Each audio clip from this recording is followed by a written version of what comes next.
High, happy new year সবাইকে। Welcome to my YouTube page. সেদিন ছিল 1 জানুয়ারি। আমরা সবাই মিলে ফ্যামিলি পিকনিক করব বলে প্রথমেই চলে যাই কুট্টিমানিকে নিতে। তো ওখানে গিয়ে দেখি যে কুট্টিমানি অলরেডি বাইরেই দাঁড়িয়ে ছিল। তারপর কুট্টিমানিকে নিয়ে আমরা ওমস অর্গ্যানিক গার্ডেনে পিকনিক করব বলে যাই। তো আমরা আগে কখনো লাল মাটি দেখিনি। তো ওইখান দিয়ে যেতে আমাদের এখানে লাল মাটি পড়েছিল। তো লাল মাটির সাথে এদিকে আরও অনেক জায়গা, ফাঁকা জায়গা ছিল। এখানে অনেক জঙ্গল ছিল। তারপর এদিকে অনেকটা পুকুর টাইপের জায়গা ছিল, মানে নদী জলাশয় ছিল। তো আমরা ওটা দেখতে দেখতে চলে যাই। এদিকে সর্ষে ক্ষেতও ছিল অনেক। তারপর আমার ভাই আমার ফটোশপ করবে বলে এই জায়গাটাতে এসেছিল। তো এখানে একটু জল ছিল আর একটু হালকা ঢিবির মতন ছিল। এখানে আমরা সবাই ফটোজ রিলস অনেক কিছু করি। তো ওইটা আমার ভাই ধরে দেয়। তারপর আমরা ওমস অর্গ্যানিকে ঢুকেও যাই। তো ওখানে আমাদের টিকিটের প্রাইস নিয়েছিল 30 টাকা করে।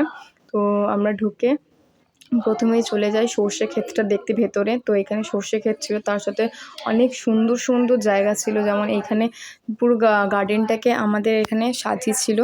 এদিকে ডান দিকে ছিল সর্ষে ক্ষেত, তারপর এখানে জায়গা ছিল আর মাঝখানে রাস্তা ছিল। এদিকে ছিল পিকনিকের যারা অনেক মানে এসে রান্না করে খাবে সেইখানে। আর এইখানটা ছিল পার্ক। এই পার্কে সবাই এই রাইডটা খুব খেলছিল। আর বাচ্চাদের জন্য 3টে দোলনা ছিল, তারপর সিসো ছিল, স্লাইড ছিল।